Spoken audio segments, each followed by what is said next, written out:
Hello and welcome to the Cricketer's Playbook podcast. I'm your host, Tim Williams. We're here to once again recap the world in cricket and to borrow a line from Marnus Labuschagne. Last week we lost and we were apparently the worst test team ever.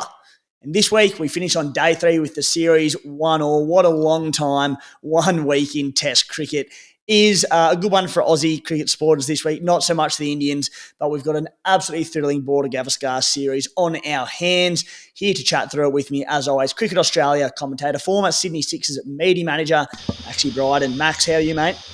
G'day, Timo, mate. Like the Aussie Test team, I feel like I've arisen this week. It's summer, it's warm outside, and everything's returned to normal. I mean, We've glazed over that Perth loss.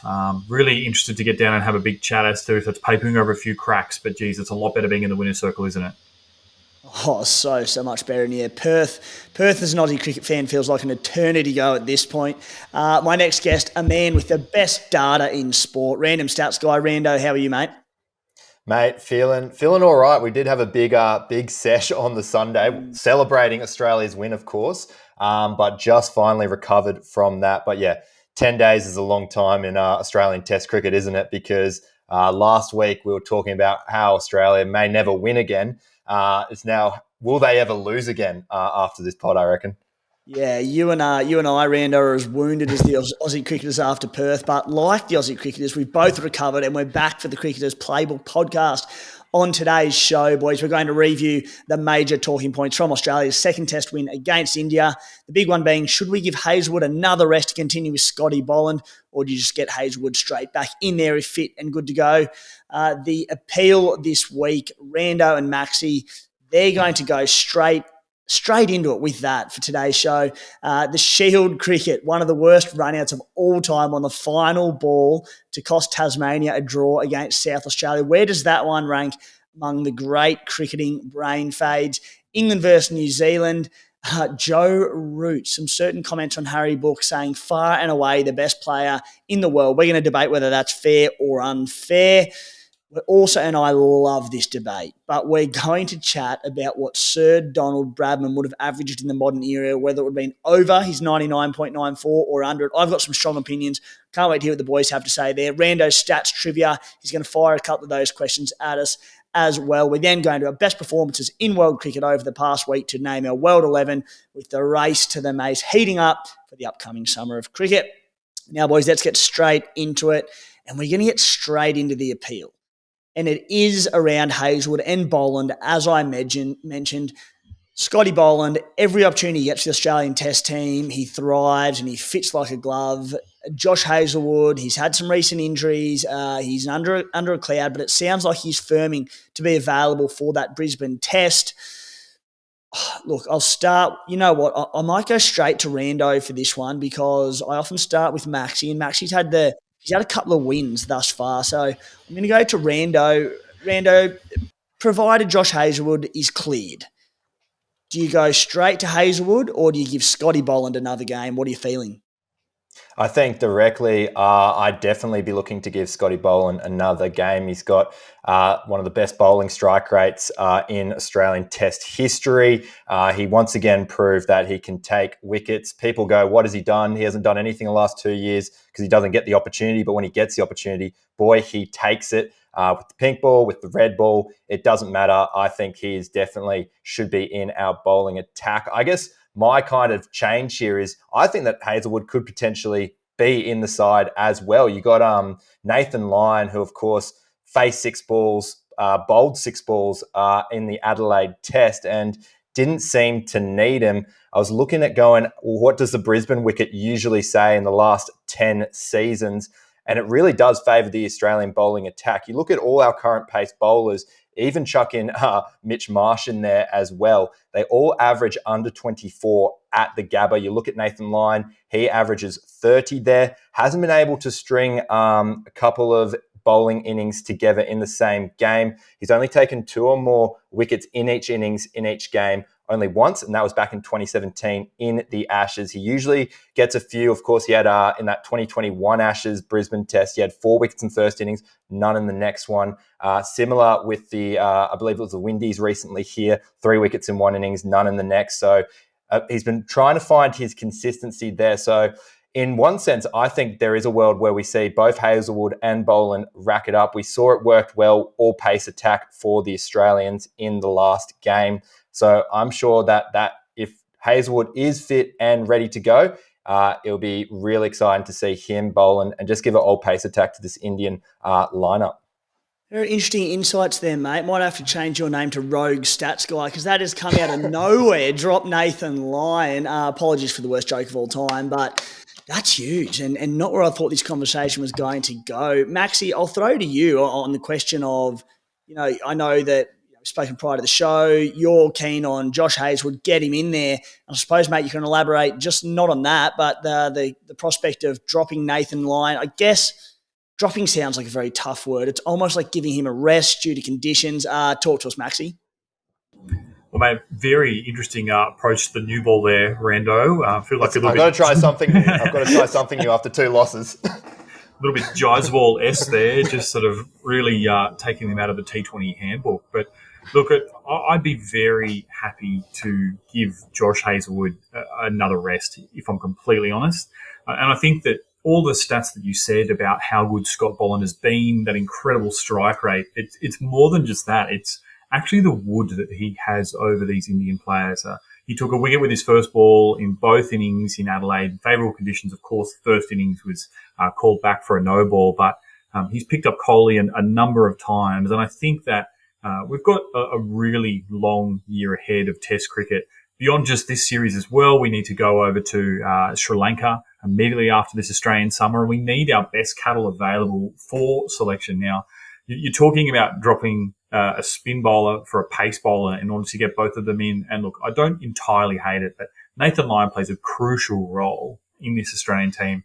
Even when he's not bowling out there, he's the bloke who sings the team song. And for that reason, I want to see him in there. We always know Shane Warne said about the Gabba, if it seams, it spins. I think he offers a really crucial point to this, and I feel that Josh Hazlewood, if he's good enough to play in this match, I think he'll be even better for the Boxing Day test with that little bit more rest. So for me, I'd be very happy to see Josh Hazlewood have another week off. It's a tight one. And look, I'm going to throw some cold water on Rando's Nathan Lyon theory because the stats add up. And we love our stats on this show. All cricket fans love their stats. It's built on stats. However, he's the GOAT. We love him. We love Nathan Lyon. So I think Lyon stays in. But Rando, I'm going to give you a win on this one for Scott Boland versus Josh Hazlewood because not just because you desperately need one, not because of your big night. You had a big night on Sunday night. You're coming in wounded as it is. It's taken you 3 days to recover. I just think you're right. We've seen the continual injuries to a lot of these players. Josh Hazlewood, you mentioned Maxi. In recent years, he's had a lot of side strains, and the fact that Scotty Boland has come in and done such a good job, I just think because of that extended break between the third test and the Boxing Day test as well, just get him right. You said yourself, Maxi, it's a long, long year in Australian cricket, especially those 2 Sri Lankan tests to come as well. We're going to need our best attack on deck to try and qualify for the World Test Championships final. So the points are going to Rando. Rando, how's it feel, mate? I think I'm just going to have to get belted every weekend now and just come in wounded because, feels good. Feels good to get the dub. And for the record, I'm not saying we exile Nathan Lyon. He can be a part of the squad. It's not like he's not coming to Brisbane. We just leave him in Adelaide. He can be there. He can do 6 more songs at the Caxton like Alfie Langer. That's what he is. Of course, he brings so much to the squad in that sense. I just thought involvement-wise, potential that we could see Josh Hazlewood join. And not to pour cold water on the entire conversation, but it is predicted to rain for 4 of the 5 days in Brisbane this weekend. Oh, that is just like you've just broken the hearts of cricket fans worldwide. Anyway, boys, moving on to the Indians. And as we said, a week can be a long time in cricket, and there are some concerns around their bowling tack. Obviously not Jasper Bumrah. Well, there actually is concern around Jasper Bumrah because he's in a little bit of doubt to play in this test match. Didn't train yesterday, was getting some medical treatment in that test in Adelaide. But it's just the support of Jasper Bumrah and, if the Aussies can see off Bumrah, what's coming next? They were fantastic in Perth. We know that. Not as effective in Adelaide. And then onto the batting order where it's almost like one good innings over in Perth. Potentially that paved over a few cracks in their batting lineup. Virat Kohli struggled again. Jaiswal, not an issue, but struggled to get off.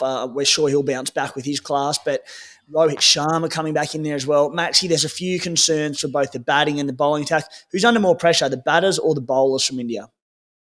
Yeah, it's a really good question, Tim. And I feel that what we saw in Adelaide was really that reversion to what we had expected at the start of the series. And so for me, it's the Indian batters who are under more pressure than the bowlers at the moment. So we remember the famous quotes before this season that Ricky Ponting was talking about Virat Kohli and Rohit Sharma and how many test tons they had made in the last couple of years. And he was absolutely smacked down by Gautam Gambhir. And a lot of people in the Indian media just telling him that he should just focus on Australian cricket and not worry about Indian cricket. But I think what we saw in the match in Adelaide was really that if Jaiswal isn't going big and taking a lot of gas out of the tanks of the Australian fast bowlers as well, it's so much more difficult for this Indian middle order to cash in and find these runs. And of course, Virat Kohli's and Rohit Sharma, they're not getting any younger. Guys like Shubman Gill, fantastic player and a future Test cricketer for the next 10 or 15 years as well. But he was really underdone by Mitchell Starc with the swinging ball as well and showed a few frailties. And Jaiswal, we know for all his ability, he's also gotten out cheaply more than once now in this series to really high quality fast bowling. I think it's the Indian batters were under a lot of pressure. They were under a lot of pressure already at the start of this tournament to be a deciding factor in this series. And so for me, I think that the batters are under more pressure than the bowlers. Yeah, huge call to tell Ricky Ponting to keep his focus to Australian cricket, considering the Indians in the IPL franchise hired him to come over and coach for them on numerous occasions. So anyway, Maxi, Rohit Sharma came back in at number 6 in that test match after missing the first test. For all he's achieved in his career, and, you don't want to be too reactive, but he'll obviously play in the next test in Brisbane. If he goes no good there, we saw the impact of Jasprit Bumrah as a captain in the first test of the series as well. We saw what happened against New Zealand over in India not long ago, a few months back. Is he under pressure in this side or not just yet?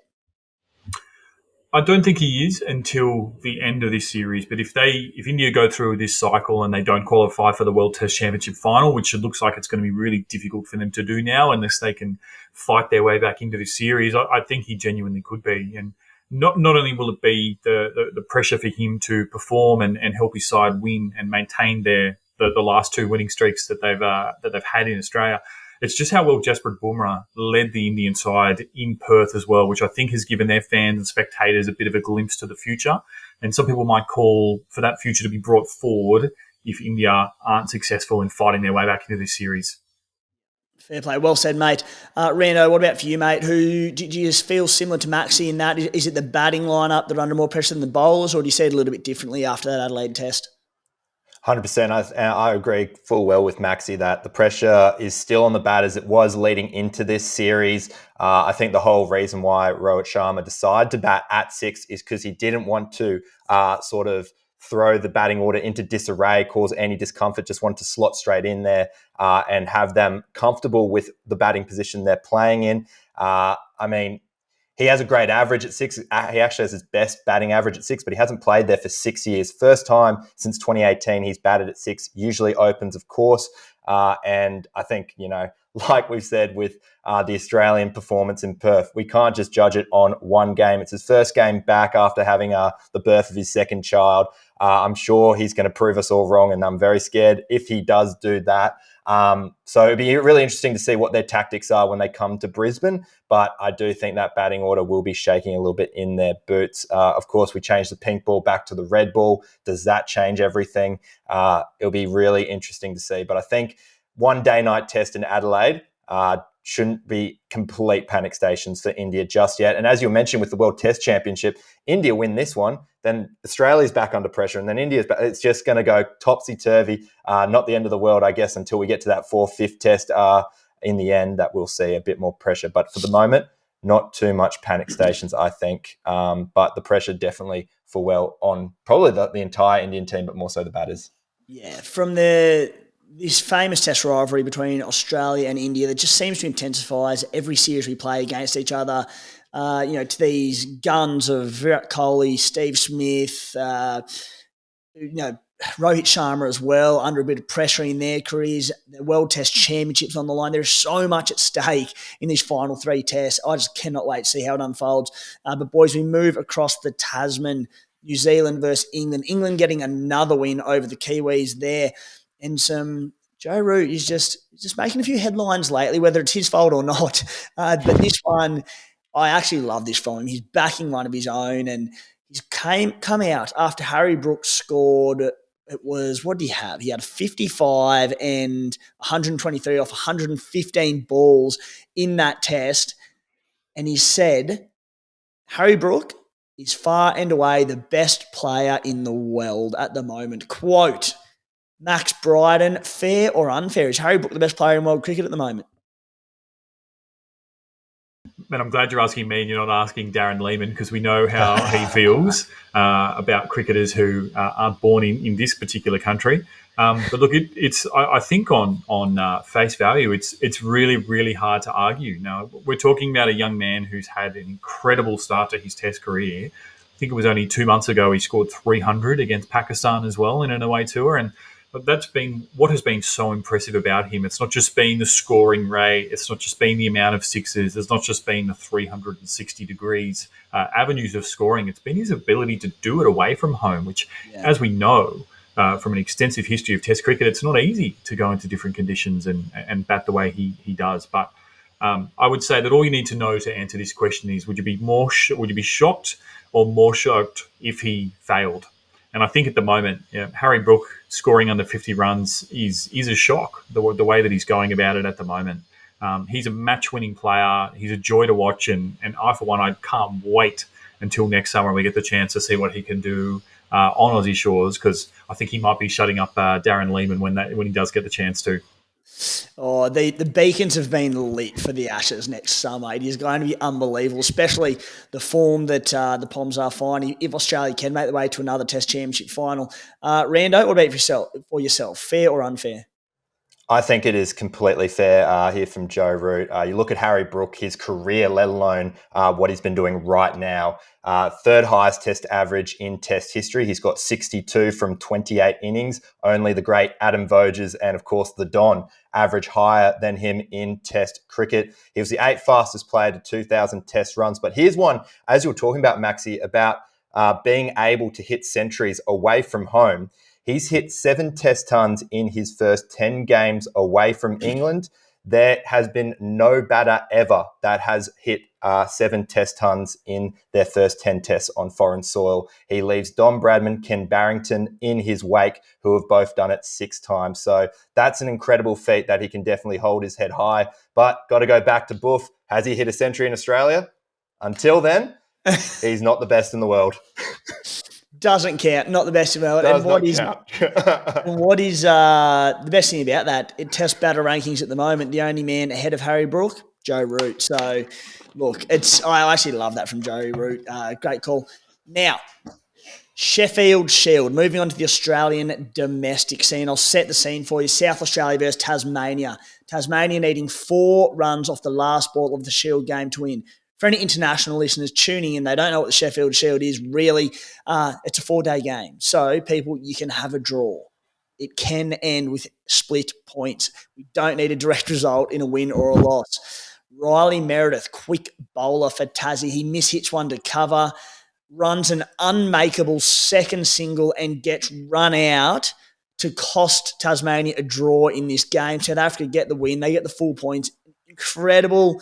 One of the great brain fades. So what we've done, boys, we're looking at some of the great brain fades in cricketing history, and you're going to give me your thoughts, both of you two, which was the bigger brain fade. So we'll say, I don't know whether to put it on Tasmania or put it on Riley Meredith. We'll put it on Riley Meredith.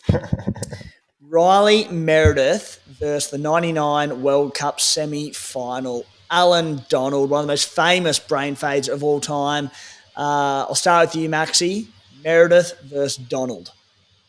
I love the comparison. I think, though, that Donald, for sheer comedy value of dropping the bat in amongst the brain fade as well. Just added that little bit more cheese on top, which I'm going to have to hand it to Donald, although Riley, super competitive stuff. And those two have got a lot in common, just being quick bowlers without much going on upstairs as well. They're there to bowl fast, not win games with the willow. Rando, Donald versus Meredith. I mean, comparing a Sheffield Shield game up against a World Cup semi, I got to take Alan Donald here. I thought that was an absolute brain fade from him. Fast bowlers mentality, though, they want a memorable moment with the bat. So I get that kind of where he was coming from, but have to go Alan Donald.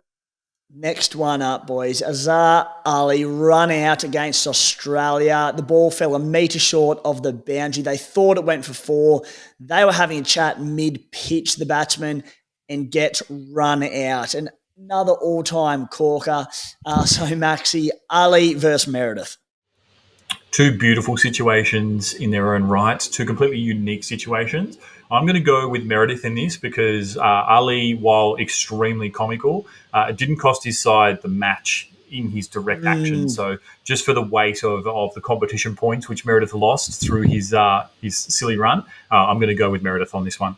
It's a good point because with a few of these situations, they're just absolute all-timers. But did they cost their team the match like Meredith? We'll get through to the next one. Oh, we won't yet. Rando, Ali versus Meredith. I would definitely take Meredith over this one, purely because Meredith knew exactly what was going on. At least Ali thought the ball went for 4, so he had absolutely no clue. But Meredith full well knew that single probably wasn't on. So in that case, I'm going to have to give it to Meredith on this occasion. Boys, I'm not going to go into too much detail on this one because I'll probably break down in tears, and I don't even know who brought it up, but here we are. Riley Meredith versus Nathan Lyons, missed run out in the Ashes just a few years back. Maxi, just get through it quickly, mate. It's a tough one.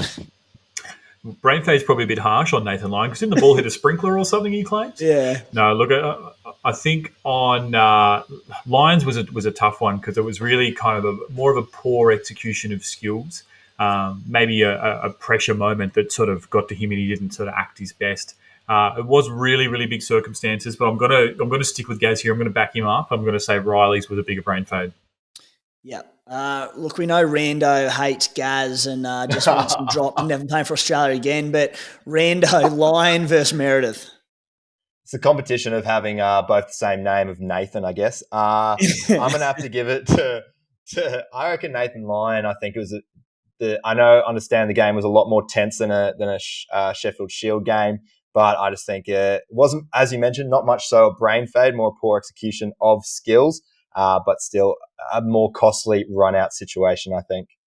You're a harsh man, Rando. And boys, the lucky last one. Riley Meredith versus Glenn Maxwell when he shouldered arms on middle stump in the Big Bash League for the Melbourne Stars. Again, some of the all-time comic value. Match not on the line, but opened himself up to look like he was about to slap one over point or cover or something from memory, and just left the stumps wide open, Maxi. So from one Maxi to another, Glenn Maxwell or Riley Meredith? Now, Timmy, we live in a digital world, right? We're in an attention economy, and I think that what's so important and people often forget is context, right? In the situation with Riley Meredith, we're talking about a bloke who cost his team competition points for his actions, which certainly far outweighs the gravity of the situation with Glenn Maxwell walking in 1 wicket down in the first over Big Bash match and shouldering arms and losing his middle stump. But for that reason alone, I'm actually going to go on the side of no context. Glenn's actions, you could understand how ridiculous they were at glance alone. It's one of the greatest moments in Big Bash history. It's one of my favourite brain fades of all time. And so I'm actually going to go to Glenn over Riley in this one. Yeah, with the no context, comedic value, I love it. Rando, what about for yourself, mate? Glenn Maxwell versus Riley Meredith. Look, as someone who has gotten out in the great EA Sports Cricket 07 both ways through a dumb run out and getting Richie Benno give it to me, and also my controller glitching it and it going straight through middle stump, I do feel for Maxi here. And I feel like there was too much going on in his head. So I'm going to give it to Riley purely because of the game-winning situation. I'll go against Maxi here and pretend that we're not all robots and just going for the same one. Yeah, love it, boys. Some of the great brain fades of all time. We're going for days with world cricket. Going to move on to a debate that I'm very excited to have. and I've had this in pubs many a times in my life. What would Sir Donald Bradman average in the modern game of cricket? Would he average more or less than 99.94? Max, Bryden, tell us your thoughts. I am probably going to go with what I would say is the popular opinion on this and suggest that he's going to average more. And I think that the argument's very simple. The conditions that the Don was playing in all of those years ago when he was racking up records were absolutely atrocious. Uncovered pitches, toothpicks for bats, and pads that probably weighed about 14 kilos each on his legs.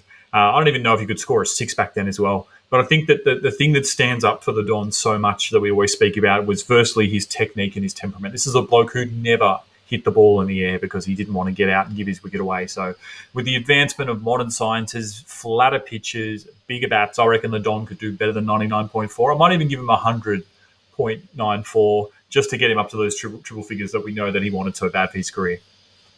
Rando, what about for yourself?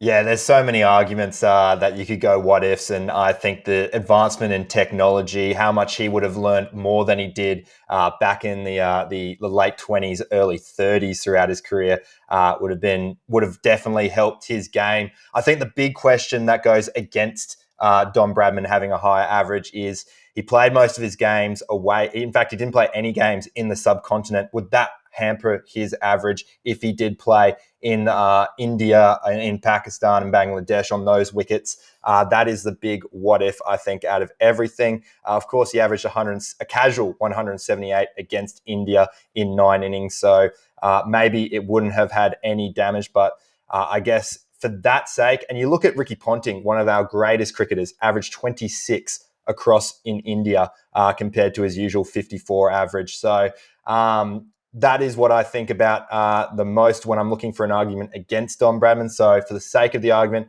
I'm going to say it was a little bit lower, maybe 97 if he had to play in the subcontinent.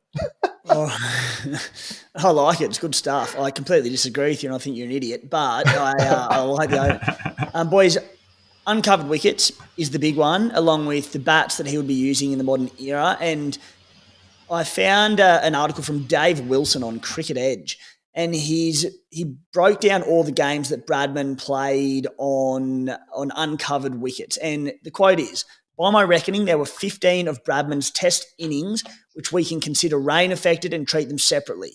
Here is adjusted averages. So rain-affected wickets, so there's moisture in the ground, the track doing all sorts of things.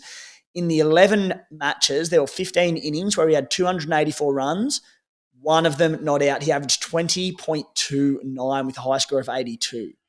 In 41 matches and 65 innings, where it wasn't rain impacted, so the pitch hadn't been directly impacted as a result, 6,712 runs, 9 not out, an average of 119.90 with a top score, of course, of 334, 29 tons.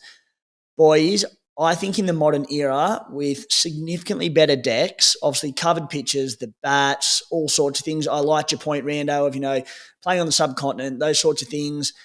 I reckon he averages about 130. I really do, and it's obviously complete guess in terms of quantifying it, but I think he'd blow 100 out of the water. Maxi, fair or unfair, mate? Man, I feel like you've had this debate at the pub a lot more than me. And way more times. Yeah, and your impassioned argument is also making me think that Rando might still be feeling the effects of Sunday's party. So it's really hard to argue. I think it's a really fair point that opposition teams around the world have also probably lifted and gotten better. And as great as Bradman would have been with the modern advancements of sports scientists, so would his opposition. But I think what is undeniable, history has shown us, is just how far away he was from every other player who's ever tried the game. So, yes, he would have gone better for sure. Yeah. Guys, let us know if you're watching on YouTube or if you're on social media, whatever, after listening on Spotify, Apple. What do you think, Bradman? Firstly, would he average more or less than 99.4? And then get a bit ballsy and put a number on it. What would he average in the modern game of cricket? Rando, over to you, mate. A couple of trivia questions. I've got to keep my unbeaten record alive against Maxi. So what have you got for us? Beautiful. We're going to do a bit of a State of Origin series this time, where if it's over and you've already blown him out of the water again, Timmy, 2-0, then we'll call it there. But I do have a third one just in case it goes to it. Probably won't. But we'll start with, of course, the great Travis Head hit his third ton at his home ground of Adelaide Oval. He equalled Don Bradman for tons at the ground in 2 less innings. But the question is, which Australian cricketer has hit the most test tons at Adelaide Oval in their career? How do we want to go? Do we just want to shout out our answers, Rando? Yeah, mate, if you've got an answer, hit us. Hit it. I am going to go with Marnus Labuschagne. I think he has 4 in his career. I know that he's up there with the leading averages at the ground, so I'm going to go with a modern player in Marnus. I'm going to go a little bit rogue, just because I know Rando likes to get a bit tricky. I'm going to go Damien Martin. You're in the right era, Timmy. Definitely not a more recent player there, Maxi. So do you want to guys have one more guess? Yeah, I'm going to play with Damien Martin. You can go first this time, Timo. All right. I'm going to go. I had a few others in mind, but I was thinking that era of dominance. Justin Langer. And I'm going to go with Michael Hussey. Almost close. I think we might just go on to the next question because the answer was Michael Clark. Oh, pup. So we'll go. We might need to activate that second one. Otherwise, this is the end. Unless you guys can both guess this player. Joe Root had his 100th Test score of 50 or more runs in the second Test against New Zealand. It sits in 4th all time for players who have had 50 or more plus runs, if that makes any sense. So he's done it 100 times. Which Australian cricketer has had more 50-plus run scores in Test cricket than Joe Root has? Ricky Ponting, surely. And I have to go, just because he got that in so quick, the other leading run scorer for Australia all time, which would be Stephen Waugh. Goes to Timmy again. He wins it. Maxie, you're too good a bloke, mate. Like, you need to get aggressive and jump. Like, I love how you absolutely knew that was Ricky Ponting, but you sat there and you're like, we'll have a little pause and let Tim say his thing. We both knew that, but at the end of the day, I'm still undefeated. Well, mate, that's why you're the host. I've got to keep getting invited back, mate. I've got to treat my my boss as kindly as I can. But mate, well played. I feel like I'm getting a bit of an era of stuff from Rando that I need to really dive into. The late 90s, early 2000s, team of the century. I'll come back bigger and better next week. Way too good a bloke, Maxie. All right, guys, time for part 2 of the show.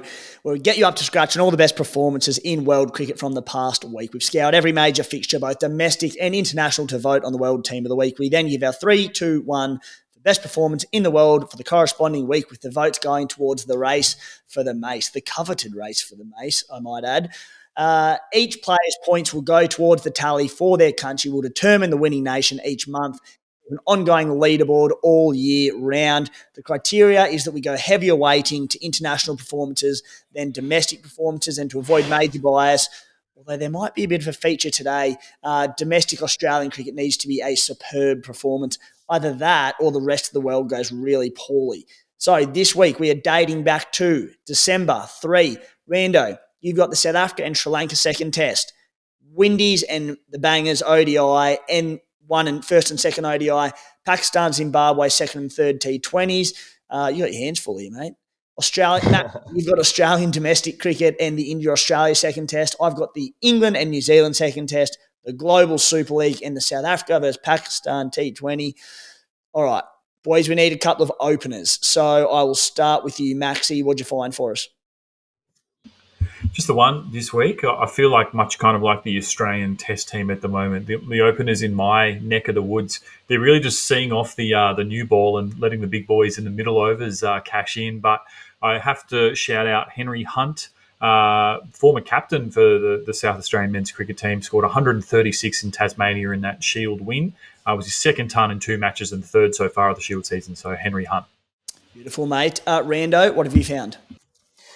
Just a couple of standout performances. First with the West Indies, Brandon King, 82 off 76 in the second ODI against Bangladesh. You have Pantham Nissanka 89 off 157 for Sri Lanka in a losing team. A good knock there in South Africa. And to finish, Zimbabwean opener Bryden Bennett in their third T20 international win fired 43 off 35 to set it up for them, a famous win in that. But I'll get to the heroics a bit later down the list.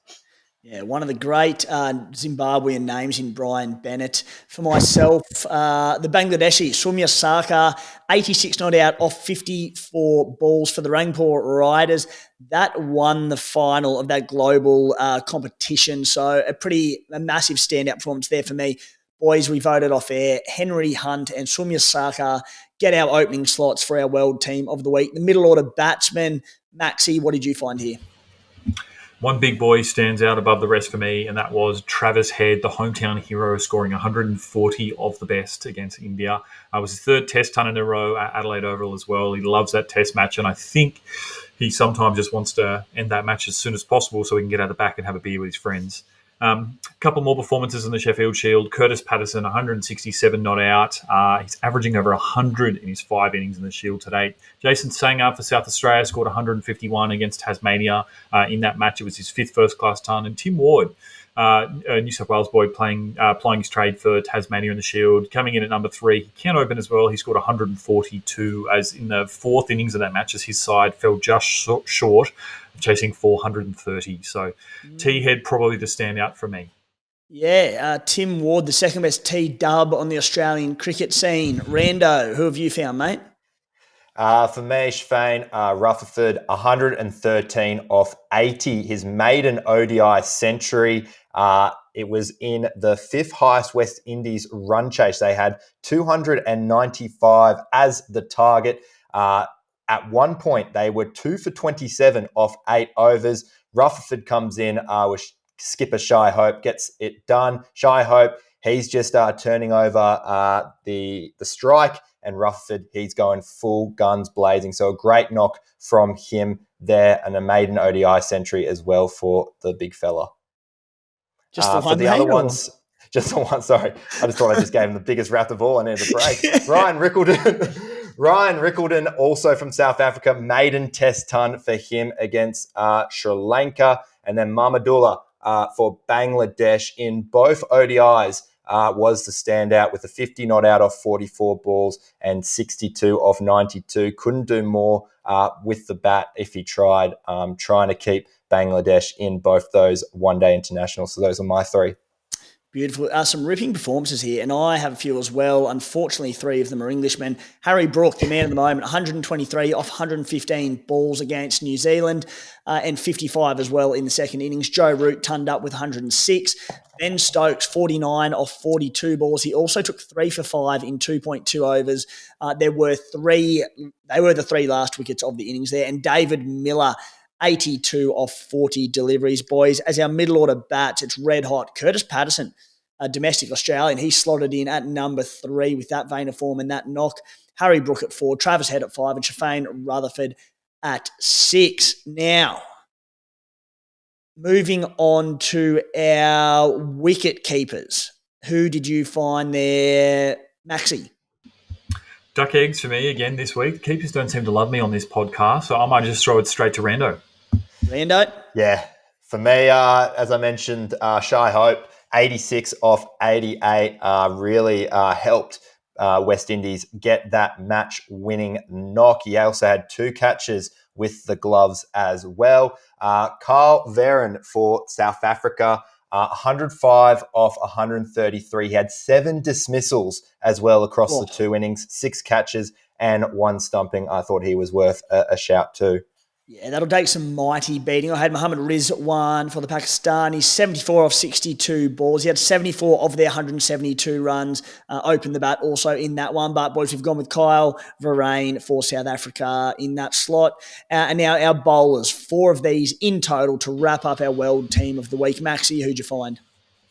A couple of big boys in white for the Australians with Mitchell Starc, career best figures of 6 for 48, and Pat Cummins in the second innings taking 5 for 57. Also, just a quick shout out in that test match, not necessarily for his wicket-taking ability, but Nitish Kumar Reddy scored 42 in both innings and is now the second leading scorer for India.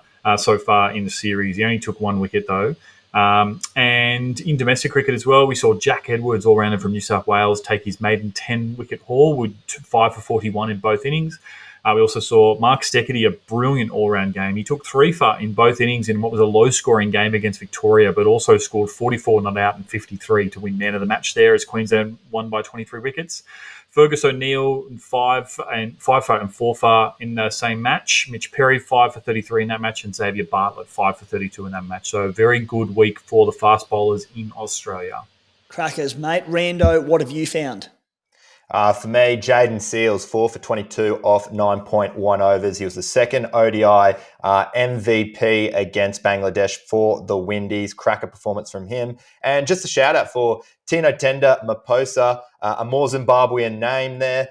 He was on T20 international debut. He came in the last over. They needed 12 off their last 6 balls. They had 2 wickets to spare. First 2 balls, he goes 4, 6, just to start your international career. How about that? Looking very confident. Got the Zimbabweans over the line. He also took 1 for 12 with the ball on debut too. So he got a wicket as well. So a memorable T20 debut, I thought, for Tinatenda Maposa. Yes, fantastic pronunciation as well there, Rando. That is unbelievable debut from the young fella. You've been practicing. Boys, for myself, Gus Atkinson, the Englishman, 4 for 31 and 1 for 68, which included a hat-trick in that game. Kamrul Islam for the Bangladeshis, 4 for 13 and off 3.1 overs, I should say, for the Rangpur Riders. That was in the final of that tournament. George Lind, South Africa, 48 off 24 balls and 4 for 21 off 4 overs. Batted at number 7, remarkable all-round performance there. And then the last one, boys, just a little shout-out to Callum Stowe, the 22-year-old Aussie over in that Global League. 4 for 17 off 3.1, spinner, fantastic. So, boys, we've come up with George Lind, Jaden Seals, 2 weeks in a row, I believe, Mitch Starc and Pat Cummings as our World 11 team of the week. So that rounds it out. It goes Hunt, Sarkar, Patterson, Brook, Head, Rutherford, Varane, Lind, Seals, Starc, and Cummings. Now, the race for the Mace, boys, coming into this, it was India on 5, South Africa on 3, England on 2. Who are your 3-2-1s for the week? Maxi, I will start with you. What were the best performances? Yeah, really hoping we maybe could get the Aussies on the leaderboard this week, and a win in the Test match will certainly do that. I'm going to give 1 point to Harry Brook. Fantastic innings. Super impactful in that match, but I do think this team supported him a little bit more than these other 2 blokes. 2 points to Mitchell Starc, career best figures, 6 for 48, and really ripped the soul out of India with the first ball of that match. Thought he was absolutely fantastic and certainly doesn't get enough credit for his ability. 3 points for me has to be the hometown hero, Travis Head, 140 runs in difficult conditions. Loves batting at home and was really the difference in the 2 sides. For me, I think still papering over a few weaknesses in that Aussie batting lineup. So Travis Head 3, Starc 2, and 1 point to Harry Brook. Very good. Rando, what have you come up with? I'm going to go with an all-batting lineup here. Sherfane Rufford, I think, rounds out my number 1 spot.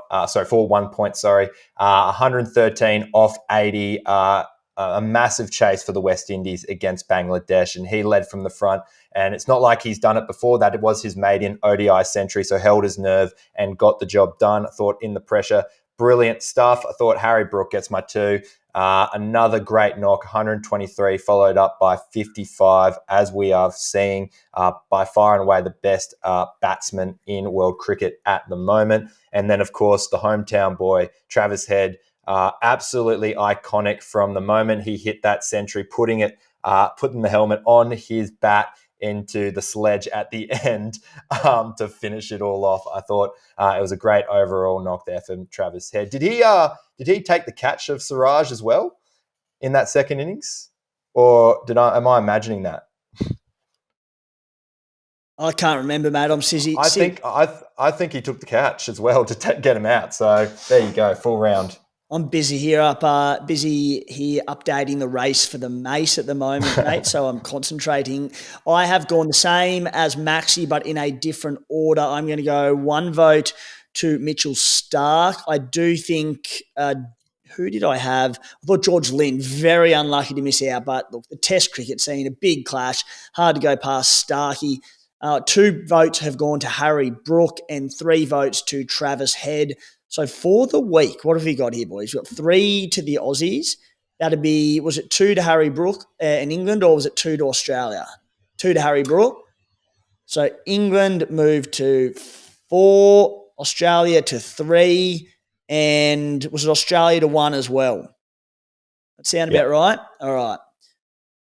So the updated table for the week. All right, I've got these sums done up. India's lead the way still on 5 despite not improving their position this week. England and Australia equal on 4 each after good weeks on their end. South Africa just behind on 3 points. Now, boys, before we wrap up the show, guys, if you're watching on YouTube, like and subscribe, comment, do all that good stuff, and follow us on our social channels as well. We're on Twitter or X, Facebook, Instagram, TikTok, SC Playbook Cricket. Give us a follow there where all the good content will come out during the week. Maxi, thank you as always, mate. Big performance. Pleasure, Tim, and I can't wait to get you up to the Gabba. Oh, please. Rando, thank you, mate, as always. Thanks for having me on. And just for the record, I don't hate Nathan Lyon, by the way. I just want to quash those rumours before I'm Darren Lehman headline news. The damage is done already, mate. All right, guys, thanks for tuning in. Enjoy the test and have a good weekend.